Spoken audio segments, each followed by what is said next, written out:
जी, जिस तरह से संसद में अभी हंगामा चल रहा है, राहुल गांधी जी पे कई आरोप भी लगाए गए हैं, मारपीट भी हुई है, किस तरह से? मैं प्रत्यक्षदर्शी हूँ। हमारे लिए तो सभी पार्टियां समान हैं, लेकिन जो सही है उसको सही और गलत है उसको गलत। लोकतांत्रिक व्यवस्था में जो सत्ता में होते हैं वो आंदोलन नहीं करते हैं, सत्ता में जो होते हैं वो आंदोलन नहीं करते हैं, विपक्ष में होते हैं वो आंदोलन करते हैं, वो रैलियां करते हैं। उस दौरान जो अमित शाह जी द्वारा जो बयान आया, हो सकता है उन्होंने किस वे में बोला, लेकिन एक जिस तरह से वो बयान सामने आया, लोगों के अंदर अम्बेडकर जी को मानने वाले लोग पूरे देश के सभी वर्ग के लोग हैं, तो सबके दिलों पे ठेस पहुंची।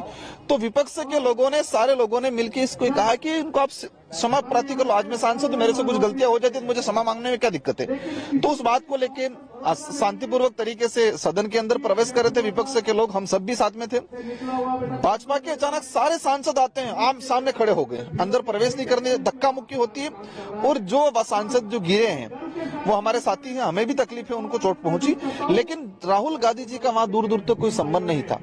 संसद के अंदर हर प्रकार के सीसीटीवी कैमरे लगे रहते, दो दो तीन तीन, हर प्रकार के, हर एंगल से। वहां पर एक तिल्ली भी कहीं गिरती है उसका भी डाटा आ जाता है, तो सामने आ जाए भाई कि राहुल गांधी जी ने धक्का मारा, सीसीटीवी कैमरे लगे हुए वहां। तो एक तरह का उस मुद्दे को दबाने के लिए उन्होंने एक प्रोपेगेंडा तैयार किया, बाकी ऐसी कोई बात नहीं है। बात जरूर है, वो गिरे हैं, उनको लगा भी है, लेकिन राहुल गांधी जी का विपक्ष के सांसद ने धक्का मुक्की नहीं किया, वो खुद ही अपने आपस में भिड़े हैं। मुलाकात भी हुई अमित शाह जी से, कई कयास लगाए गए, क्या मुलाकात? देखो, मैं सांसद हूँ और वो गृह मंत्री हैं।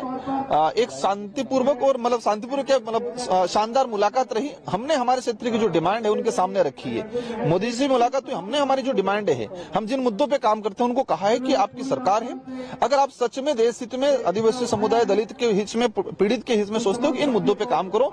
और मैं आपके चैनल के माध्यम से भी कहता हूं कि प्रधानमंत्री जी ने मुझे आश्वस्त किया कि अवश्य हम लोग इन पे काम करेंगे। एक शानदार मुलाकात रही हमारी उनके साथ। सरकार के 1 साल हो गए हैं, आपको कैसा लग रहा है? प्रदेश में कोई काम हुए हैं कि? देखो, ये तो मुझे बताने की जरूरत नहीं, भाजपा का कार्यकर्ता ही बता देगा, भाजपा के लोग ही बता देंगे कि क्या स्थिति है।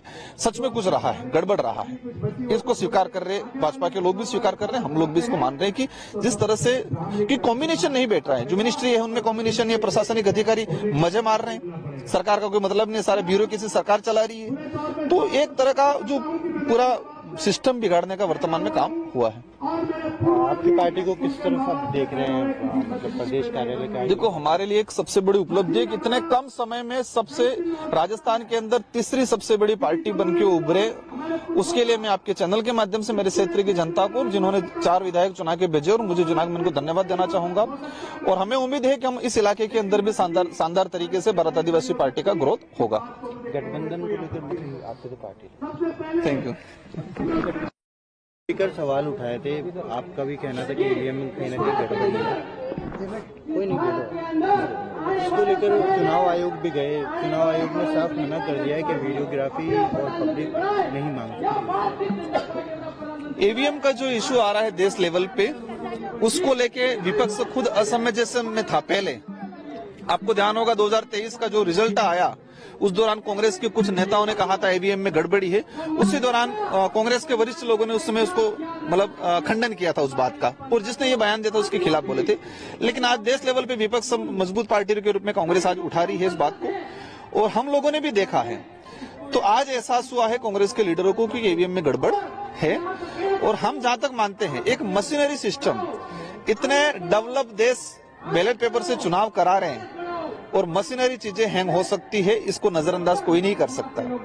कई लोगों ने इसको चैलेंज किया है कि हम हैंग करके देंगे। आप पार्टी के जो अध्यक्ष है मुख्यमंत्री जी अरविंद केजरीवाल ने भी इस बात को कहा।